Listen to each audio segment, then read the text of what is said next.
to dig it, to do a little racing, about 500 miles. My thoughts of embracing, speed around the old Beacon Junior and center home. Hey now, we're in the fast lane as we always are for the need for speed. Power sliding into the first turn. Yeah, I tell you what, one good turn deserves another, as we say around here. And a lot of things going on in the world of racing these days. I mean, you see some ad for some race in some place, and I can't believe that there haven't been a lot of them in Texas. To be honest with you. Well, it's good. The weather's still good, hot down there. Hot and the money. I mean, right? Yeah, but the season's winding down up here. Yeah, and you do okay. For the Northeast, you do okay. This is a nice area. You got tri-state kind of thing going there. It's not too bad. Yeah. Draw from a lot of people. Yeah, but now the weather's going to start getting colder. Like, there's only one more big race at Wall, and Earl can talk about that when he calls. Mm-hmm. We got one big race coming up in New Egypt, Legends of the Fall. I'm probably going to be down there showing my car. Fall. You the Brad Pitt guy? I don't know. I doubt that. Close. I doubt that. Yeah. But that's what they call it. Legends of the Fall. That's one of the big races. There's a big 10K race at Bridgeport this week for sportsmen, $10,000 to win. And there's a lot of good stuff going on. A lot of good stuff going on around the area. Yep. Speaking of good stuff, what's going on? He's with us now, ready to roll. Hello there. Go ahead. Hi. Hey Joe. Hi Fred. Earl Krause. Hey Earl. Hey Jim. How's it going? Doing great, thank you. All righty. You got a lot working out there. A lot of things to talk about. Go ahead. All right, sounds good. Hey, I enjoyed the automotive show this morning, talking about the batteries and so forth. Good stuff as always. That's a very interesting show. Well, thank you. I try to. It provides a good service to the local consumer. So that's good. I really try. So, but I know you've only got the Turkey Derby going on. Does anything happen? I wanted to ask you. Anything happen in the off season down at Wall? Not really. Okay. Once the Turkey Derby's over with, it's time for the track management to just button up everything, do some pre-winter maintenance, and really not too much goes on other than, of course, our annual awards banquet.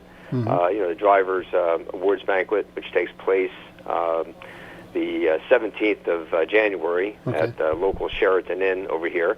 But that's about it. And then,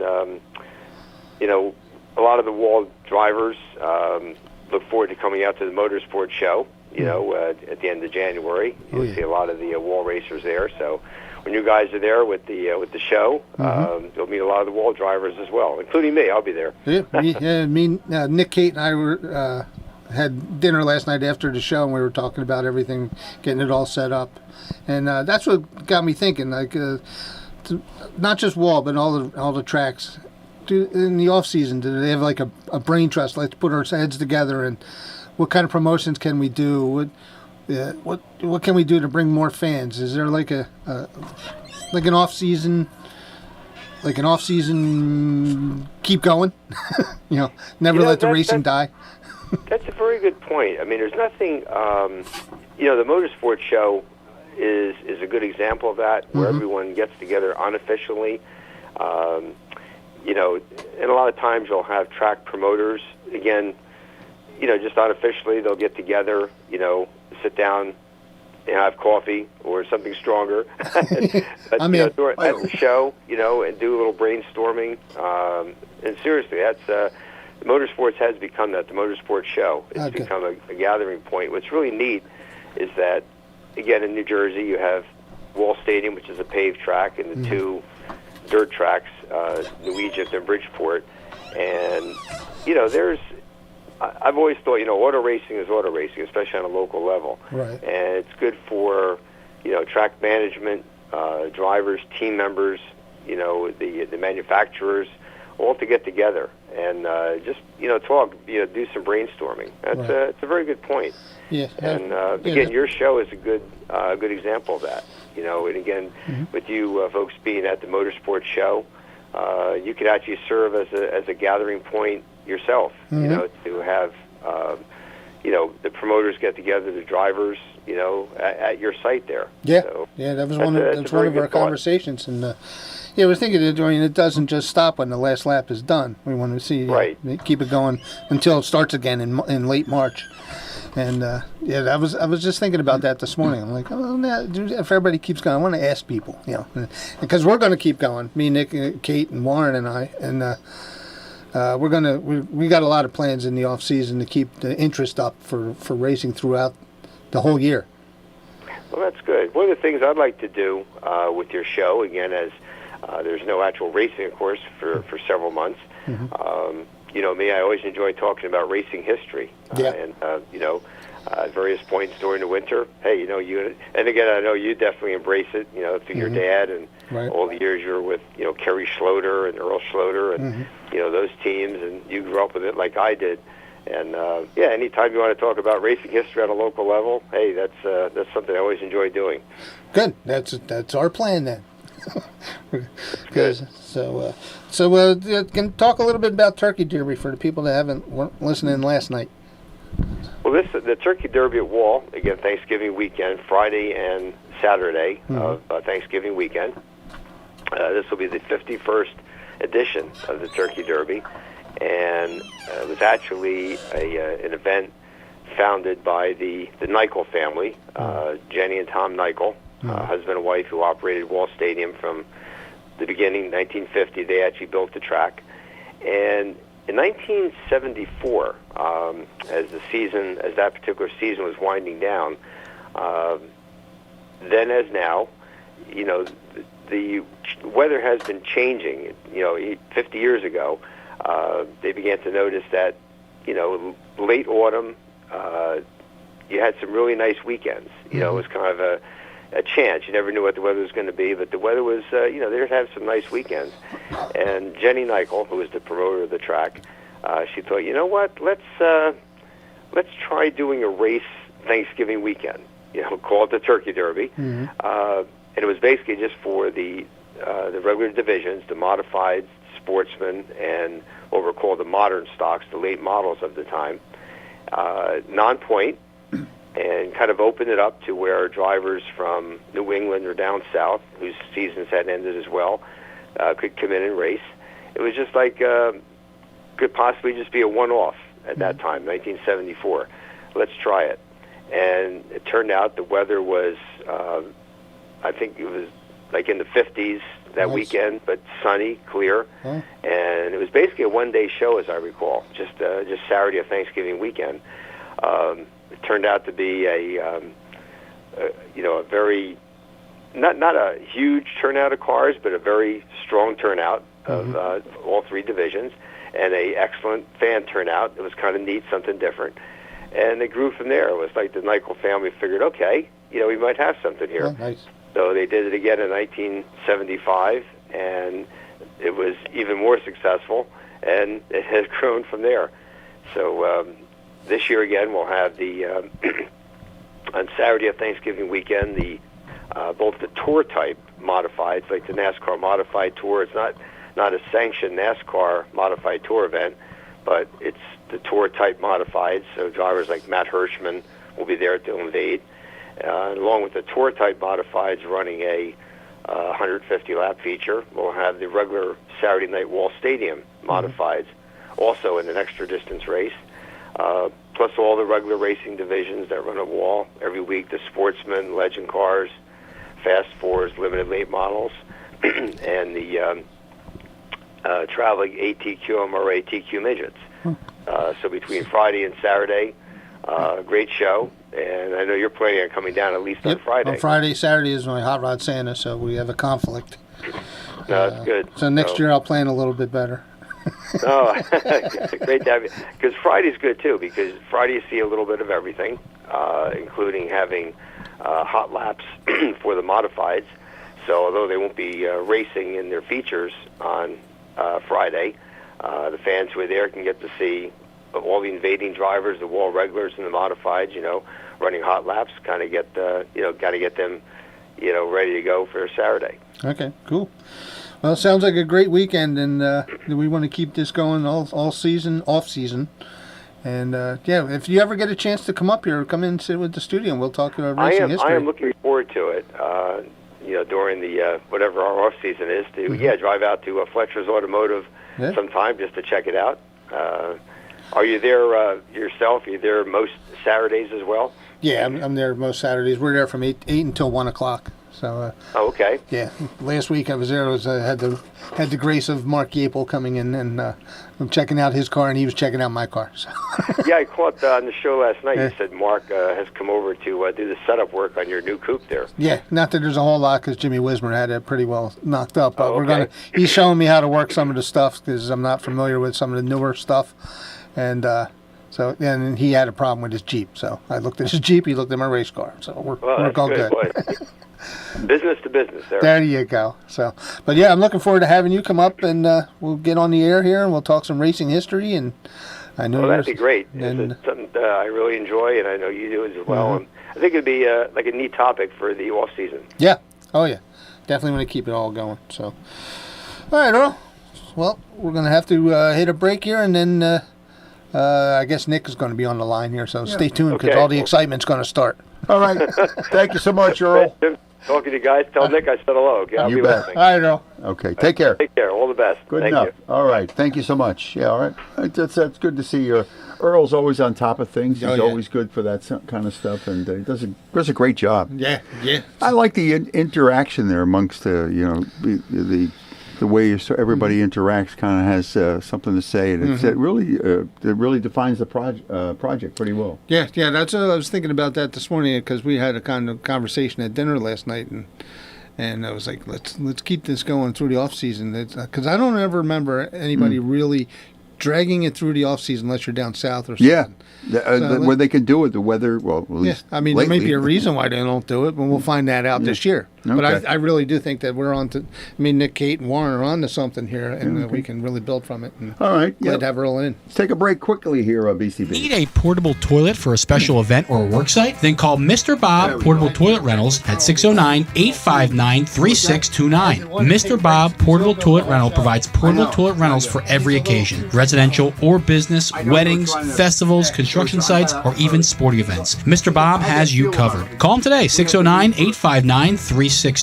That's 609-859-3629. Mr. Bob Portable Toilet Rental also provides roll-off containers and septic service. Since 1955, Mr. Bob Portable Toilet Rental has you covered. Military and senior discounts also available. Call 609-859-3629 today. All right, go ahead, music. Mr. Bob doesn't know. Never mind that. I couldn't help myself. I think he knows. I think he does. That's right. After 70 years of taking crap, he's got to know. Yeah, that's right. Absolutely. That's right.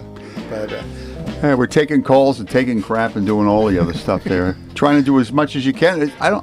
All these hours. I don't think we have enough hours in the day for you, Fred. I could talk racing all the time. And I know you can. I've enjoyed. Nick and I went down to Bridgeport Speedway last Saturday night, and I want to thank Doug Rose for letting us in and doing what we do because nobody really interviews the heat winners and some of the other drivers that don't usually get noticed. Nick is good at that. Yeah. So we went down whenever anybody got done with a heat race. We went over to their site. Yeah. I was Nick's cameraman because there's nobody like Nick on the mic. So yeah, he was doing the interviews, got some good information out of the guys, and giving them some shine on winning something that you usually don't get shine on. He can make anybody talk though. Oh, yeah. I mean, if he doesn't get anything out of you, you're not trying. No, the guys are always very gracious. The drivers are always very gracious with us, and. It was a good time down there. Good time. I got my sausage sandwich. So that's a good point. The synergy between the two, the cooperation. Hey, we know what the other side looks like, and we get some publicity out of the deal. It's not so bad. I mean, because we go out there, talk about your sponsors. You won this race, and then somebody will say, "Look, Mr. Bob's Porta Potty." Mr. Bob. And then they're talking about whoever their sponsors are. Yeah. And on the other side, the drivers are realizing our mission is to keep racing at the forefront and the fans interested and butts in the seats. That's right. So, and speaking of that, I think we.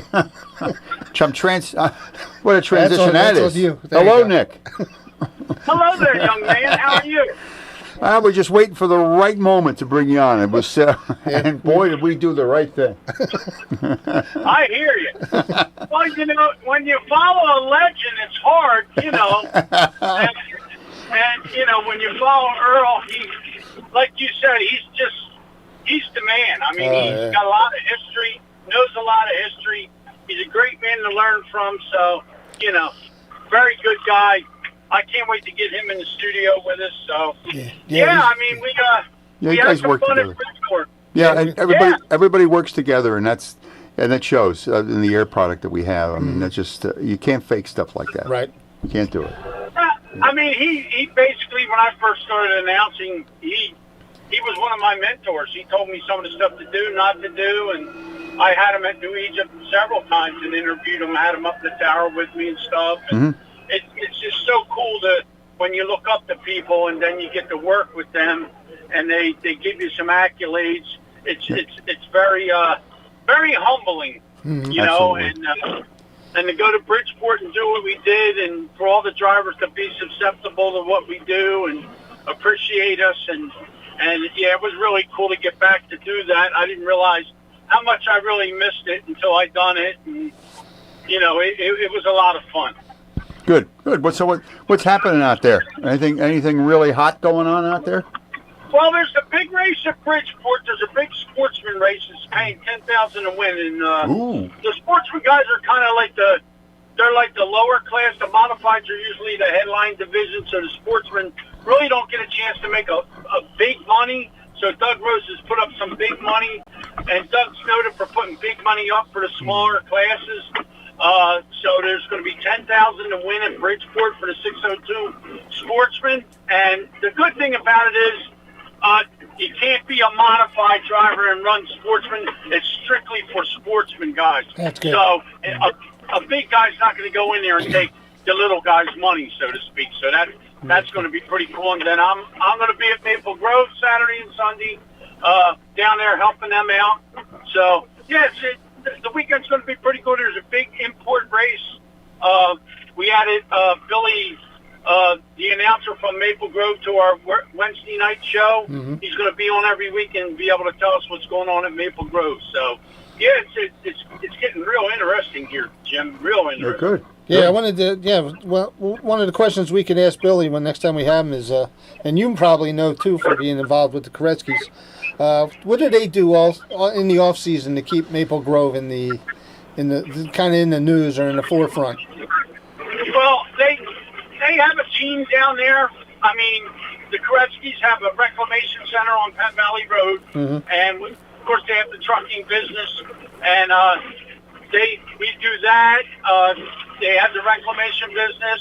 They have a team that works at Maple Grove year round. And whenever the upgrades are all done in-house by Superior and KPK, and KPK is the business inside of the Reclamation Center, and Superior Trucking Materials, as it will be, is who I drive for. And when they need paving and stuff done at the racetrack, we usually go up there and do some paving. Of course, I was up there right before the Nationals, and we've done some paving. Of course, Kyle will jump on a paver, and we'll pave with Kyle. Kenny will jump on machines. I mean, Kyle and Kenny Jr. jump on the machines, and they know how to work machines. They know how to work bulldozers. It's pretty funny, the story, you know, behind it, because they're involved. And like I say every week on the show, Kyle can drive anything. Kyle can work anything. Kenny can drive anything. Kenny can work anything. So they're hands-on, every one of them, even the mother, Kenny Sr., the daughter, Taylor, they're all fully involved. Nice. And I say it all the time, Fred, if you own a racetrack, you have to be there, and you have to be involved. People want to see the person that holds the bill on the track. They want to see that person. Absolutely. And they want to know that you care about them coming there. Yeah, that is a big thing. That is a big thing we talk about all the time. Yeah, you definitely got to care. You got to be there. You got to care. I mean, I know some people are busy. They don't have the time. Nobody's more visionary than Doug Rose, and he's at New Egypt. I mean, he's at Bridgeport every week, shaking hands. He runs the drivers' meeting, which I think is pretty cool that the owner of the racetrack is running the drivers' meeting. Right. And he wears a promoter's shirt. It says promoter right on the back of it. So if you got a problem with promotion, you can go right to Doug and talk to him. I mean, I've gotten to spend a little more time with Doug than I have over the years, and he's doing an amazing job at Bridgeport. Not that they're not trying at New Egypt, because they are, Right. but there's a transition there. But I honestly believe that if you own a racetrack, you got to be seen, and people got to be willing to be able to come up to you and talk to you, and that's what sells tickets. And the years that you were at New Egypt, did they do anything in the off season to like think about next season, keep the racing in forefront of in everybody's minds? They have all their media outlets that they use. They usually have a booth in motorsports. Of course, most tracks have a banquet at the end of the year, but things are tough all over. Right. I mean, a lot. And the problem that we always had in New Egypt, we would always want to have a banquet, but the people would be like, I really don't want to spend that much money. I don't want to travel that far. And last year we had a banquet, and that was the first banquet we had in a while, but we didn't get all the tickets sold till like the last couple of weeks, because we actually had to put a post out that we weren't going to have the banquet if we didn't sell this many tickets within a week or so. And then all of a sudden the people come out of the woodwork. I mean, you're going to get an award, you should be there. Absolutely. I'm a firm believer in that if you don't show up for your award, you shouldn't get it. Yeah. You have a little pride in what you're doing. Yeah. I mean, I think there's a lot of little things that can be done to make it right, but in the off season, like Earl said, motorsports tells you that racing's right around the corner. I mean, and anybody and everybody that's in the racing comes to motorsports, and I'm glad that we're going to be a part of it, because we're going to have a good time. It's going to be a lot of fun. Yeah, like we were talking at dinner last night, what can we do to keep the off season as an on season, pretty much? Just keep it in fresh in everybody's minds, and keeping an excitement in there so it doesn't wane, and then we have to work hard to get it back next March. Guys are always working on their cars in the off season, right? And I know most of them. And to me, there's an open door policy. I can go wherever I want. So I'm thinking, what I'm going to do is I'm going to do Facebook Live stuff from their garage. I'm going to go to certain guys, maybe it be the champions or somebody else, and while they're working on the race cars, I'm going to go there and say, hey, we're live in such and such's garage. They're getting ready for the 2025 season, and I'm going to interview them while they're working on their race cars. And that'll give a different look of a guy, instead of he's got the race suit on, he's out there racing, right. He's not under any pressure, he's at home in his garage working on the car, and it'll get a different atmosphere. It'll be fun. It'll be leisurely, like it won't be so intense. Yeah, you know what I mean? Yeah, because I'm looking at it. I've been a fan for my whole life, and just recently got back into getting involved. But in the years, I mean, I don't remember. Maybe they did, but I don't remember it being as put out to the forefront as, okay, this is racing. This is what we're doing this week, and this is, even though it's an off season, we're doing this, or we're getting ready for the next year. So I'm looking at it, coming as a fan. What would I want to see or hear, in the off season? And I think we're doing that. What I did with the heat race winners, and Right. I used to do the Fame Fest, and because a guy may not ever win a feature, let's Right. be honest, Yeah. but guys have a chance to win a heat race. So when they win a heat race, you interview him. His mom or dad may be in Tennessee somewhere. Like Larry Drake's mom lives in Tennessee. She looked forward to Larry winning the heat race. She used to beat him up every week and say, you better win the heat so I can see you on Facebook Live. But she knew I would interview him. Right. And that meant a lot to these guys. And when I walked up to Travis Hills last week, and he was like, what are you doing here? I'm like, I'm going to interview you. He goes, oh, man, this is so cool. So they like that. And to take that away from them is a crime. That's Right. a crime. Right. So it is what it is. Yeah, I think Walt does it with the heat winners too. Jeff Gravett goes down there and interviews them real quick, and gives them a little bit of notice. But I want to keep the interest up throughout the off season here, and make sure that fans are getting geared up. No pun intended. For I mean, there's so many little things. There's little things. So many little things you can do to keep them interested in what we do. There's just so many little things, and our show running throughout the year is going to be a lot because we'll probably get more and more listeners during the off season than we're doing now because the hour that we're in, you're going to get a lot of people driving home. Right. But you know what I mean? That's why I wanted, a later hour because a lot of people eat dinner between 5 and 6. Right. So, and they're not going to turn on the radio or the internet thing is cool, but I think we're doing pretty well. I think we got a lot of people involved and engaged for what we're doing, and I think it's only going to get better. Yeah, and I think throughout the offseason, having stuff like Earl coming up and talking racing history and, you bringing up, talking up what happened over New Egypt, and me talking about whatever we've done. Warren and Kate up here talking about whatever they do with the racing throughout the off season is really going to pay off for whoever signs on with us next year. I mean, Earl, you could have Earl on and he could do the whole hour by himself. I'm sure. Of stuff. And I would look forward to that. Yeah, I mean, there's people out there that are older than we are that were around when all this started, when he was giving a history of Wall. There's people that would be interested. Oh, Earl's going to be on the show. I'm going to tune in. And that's how you get it. I mean, you never lose with a guy like Earl. Never. Yep, and I'd like to catch some of the guys that when I was a kid, and we'll get some of those drivers that knew my dad, and we'll get them on here talking about the history of Flemington and East Windsor and stuff like that. All great stuff. So. And we got to say happy birthday to your dad too. Yes, I meant to.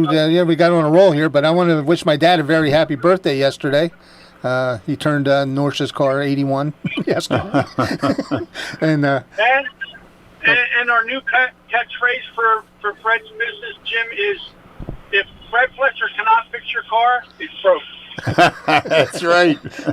He's America's shirts made that way. He's America's mechanic, ladies and gentlemen. If Fletcher's garage cannot fix it, it's broke. But no, I appreciate everything you guys do, Fred. I don't even have to tell you how much I appreciate you. And Jim, sooner or later, I'm going to be sitting right next to you, and we're going to meet. So. You the man. Anytime. All right, guys. Tell Marty to go back to work. Strictly business. Yeah, nothing Marty personal. and Marianne are listening. They're both listening, so we have a lot of fun out here in the landfill. That's what keeps us going. So great. I'll talk to you soon. All right, Nick. All right, there you go. All right, see you. Bye-bye. Yep. Well, if he's a little shy, but he's coming along. Yeah. Did you get a word in there? I think you may have. I'm good. That's good. That's not bad. That's good. Well, down in Bridgeport, I let Nick do his thing. But you know what? He introduced me to a lot of people, so. You could say what you want, but the enthusiasm is real. That's the way he is. There is nobody He's over the top, but you know what? Why not? There's nobody better on dirt track than at an interview and all that stuff than Nick Leach. That's right. So. Love him, hate him, but you can't ignore him. No. That's right. We love him. Yeah, he does a great job, and he's really into it, and he's also very complimentary with Earl. Two different styles altogether, but you know what? Racing, baby. That's right. That's what makes a race, right? That's what makes it race. That's right. We always talk race here, don't we? We talk the tough issues. I'm a racist. Yes. Auto race. Okay. Auto racist. All right. That was a Kyle Larson thing. You gotcha. All right. 9 o'clock. You remember, you go under the hood with America's Mechanic, and then the need for speed. We really shift. Yep. And catch